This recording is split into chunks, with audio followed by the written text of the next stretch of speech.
कानपुर में जीएसटी अधिकारियों के व्यापारी उत्पीड़न के खिलाफ भारतीय उद्योग व्यापार प्रतिनिधि मंडल ने जीएसटी कमिश्नर को 3 सूत्रीय मांगों को लेकर ज्ञापन सौंपा।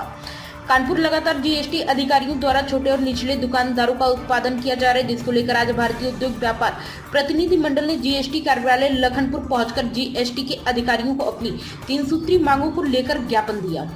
भारतीय उद्योग व्यापार मंडल प्रतिनिधि मंडल के अध्यक्ष गुरजिंदर सिंह ने कहा कि जीएसटी के अधिकारियों द्वारा लगातार छोटे और निचले दुकानदारों को परेशान किया जा रहा है। उन्होंने बताया कि हाल ही में एक बस से लगा ट्रक को जीएसटी के अधिकारी ने पकड़ लिया था। इसके बाद मुझसे बात करने के बाद उसे 3 घंटे बाद छोड़ा। उन्होंने जीएसटी के अधिकारियों पर पैसे मांगने का भी आरोप लगाया। वहीं जीएसटी के अधिकारियों ने गलतियों को मानते हुए जल्द ही उनकी समस्याओं का निस्तारण करने का आश्वासन दिया। प्राइम संदेश न्यूज से संवाददाता अफजाल हुसैन की रिपोर्ट।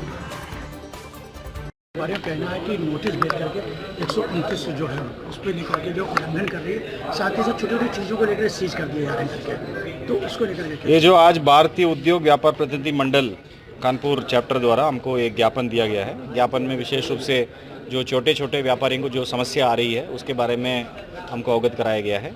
तो हमने उनको आश्वासन दिया है, जो विभागीय प्रोसीजर है, DRC 13 हो या MU 9 की बात कर रहे हैं, जो गाड़ी पकड़ा जाता है उसमें नियम अनुसार उनके पक्ष सुनवाई किया जाए। उसके सुनवाई के बाद ही उनको जो भी अंतिम निर्णय विभाग द्वारा लिया जाना है उसको करने के लिए हमको अवगत कराया गया। मैं और जोन 2 के जो एडिशनल ग्रेड 1 साहब भी यहाँ पर मौजूद है। हम लोग व्यापारियों को ये आश्वासन दिया है, कोई व्यापारी को किसी तरीके से हरासमेंट नहीं होगा। एट द सेम टाइम उनको पर्याप्त नोटिस दिया जाएगा और उनको जो भी ड्यूज़ है उसके बारे में उनको अवगत कराते हुए बिना एक्स पार्टी उनके मौका देने के बाद ही जो भी निर्णय है उसमें लिया जाएगा। और DRC 13 के बारे में भी इन लोगों ने बताया, काफ़ी जगहों पे व्यापारियों को सूचना नहीं मिल रही है, उनको एडवोकेट को सूचना मिल रही है, असली व्यापारी है उनकी सूचना नहीं मिल रही, इसी के कारण उनके बैंक अकाउंट सीधा सीज किया जा रहा है करके।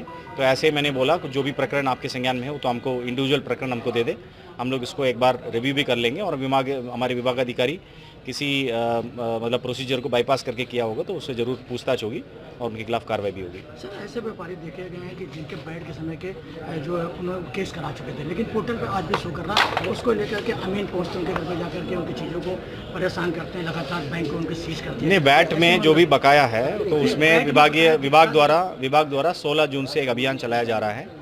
जो वैट में जो भी बकाया है उनको प्रॉपर नोटिस हम लोग जारी करते हैं, RC 36, RC 38 ये सब जारी करके उनको मौका दिया जाता है। जो बकाया पाया जाता है उनके जो चल संपत्ति अचल संपत्ति सीज किया जाता है। तो विभाग द्वारा नॉट ओनली इन कानपुर, पूरे प्रदेश भर में इसका अभियान 16 जून से चालू हुआ है, वो प्रचलित है, वो चल रहा है। कहीं मुझे लगता है ऐसे कोई इंसिडेंट हमारे संज्ञान में नहीं आए हैं जिसमें हमारे अधिकारी ने ज़बरदस्ती कार्रवाई किया है। प्रॉपर नोटिस फॉलो करके उनको तामीला सुनिश्चित करते हुए उनसे पक्ष सुनने के बाद ही कार्रवाई हुई है। तो ऐसे कुछ स्पेसिफिक केस है तो हम आपको उपलब्ध करा सकते हैं, उसमें उचित कार्रवाई हम करेंगे। आज भारतीय उद्योग व्यापार प्रतिनिधि मंडल ज्ञानेश मिश्र जी की अगुवाई में हम लोग यहाँ पे सब लोग एकत्रित हुए और जीएसटी अधिकारियों से बात की। आज जीएसटी के जो अधिकारी हैं, चाहे वो ग्रेड 1 हो चाहे ग्रेड 2, दोनों अधिकारी हम लोग के बीच आए। उनको ज्ञापन दिया गया, 3 सूत्रीय ज्ञापन दिया गया है, जिसमें उनको ये लगातार बताया गया है कि जिस तरह से छोटे छोटे व्यापारियों का उत्पीड़न हो रहा है, गलत नोटिस जारी। आज विभाग के अधिकारियों ने ये बात अभी एडमिट भी की है कि हाँ, ये बात हम लोगों से गलती हुई है।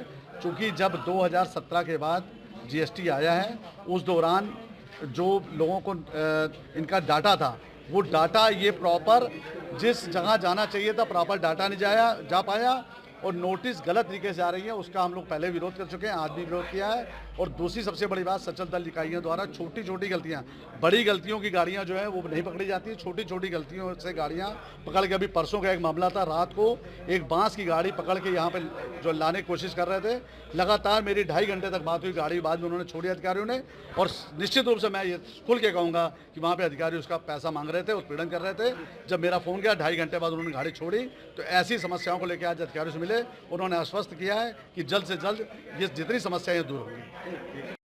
क्या पूरा मामला था और क्या अधिकारियों की तरफ से आपको आश्वासन है? देखिए, सबसे बड़ा मुद्दा आपको याद होगा, एक एमनेस्टी स्कीम आई थी जिसके तहत 2017, 18, 19, 19-20 जो कि जीएसटी काउंसिल ने पास किया था। इन 3 साल में ब्याज माफ़ी, पेनाल्टी माफ़ी दोनों की जाएगी। उस स्कीम का बहुत प्रचार किया गया, प्रदेश सरकार ने भी, विभाग ने भी। उन तीनों सालों में ब्याज माफ़ी के लिए और पेनाल्टी माफ़ी के लिए कई लोगों ने यहाँ पर आवेदन किया। पैसा जो बकाया दिख रहा था वो जमा किया, मूलधन। उनके पास भी नोटिस आ रही है कि आपका मूलधन कम या ज़्यादा है या आपको इस स्कीम में नहीं लिया गया है।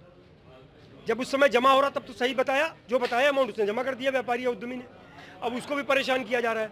दूसरा, DRC 13 GST लागू होने के बाद ये जो एमनेस्टी स्कीम आई, उसमें जो 2017 से 20 के बीच में 3 वर्ष को जिनका बकाया रह गया, जमा नहीं कर पाए एमनेस्टी स्कीम में या पहले नहीं जमा कर पाए, या गलत नोटिसें आ रही हैं, मैं स्पष्ट कह रहा हूँ गलत नोटिसें कई बार गलत होती हैं। अगर व्यापारी को मालूम पड़े तब उसका जवाब देगा तो सही हो सकती है, लेकिन उनके मेल आईडी बंद हो चुके थे या मेल आईडी उनके नहीं थे, वकील के मेल आईडी थे, वकील ने नहीं देखा।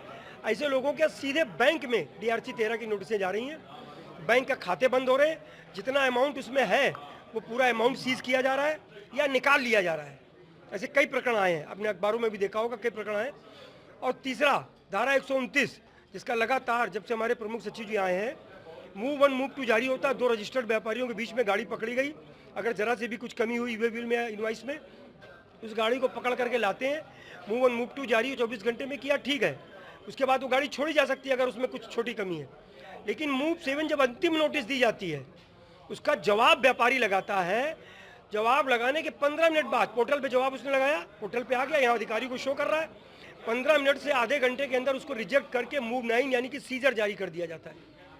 ये बिल्कुल गलत है। 7 दिन का उसमें समय होता है, अभी सेमोल पाल जी भी बता गए कि 7 दिन का समय होता है।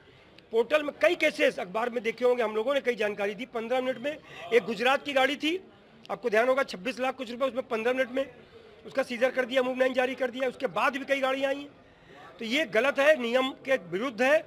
7 दिन का मौका दिया जाना चाहिए, सुनवाई का स्पष्ट मौका दिया जाना चाहिए। इसके पहले मूव 7 में पूरी तरह से सुनवाई होती थी, सहायक आयुक्त स्तर से असिस्टेंट कमिश्नर पूरा सुनता था, बहस होती थी, उसके बाद वो गाड़ी छूटती थी। लेकिन अब मूव 7 जारी होने के बाद अधिकारियों ने मान लिया कि गाड़ी नहीं छोड़नी है, मूव 9 तुरंत जारी कर दो, व्यापारी को सुनने का मौका न दो, व्यापारी नेताओं को आने का मौका भी न दो। ये चल रहा है, ये बंद होना चाहिए। मूव 7 में सुनवाई करके असिस्टेंट कमिश्नर अपने स्तर से गाड़ी छोड़ सकता है, ये नियम में है, गाड़ी छोड़ी जानी चाहिए। उसका रिजेक्शन करके मूव 9 जारी करना तुरंत गलत है, समय दिया जाना चाहिए।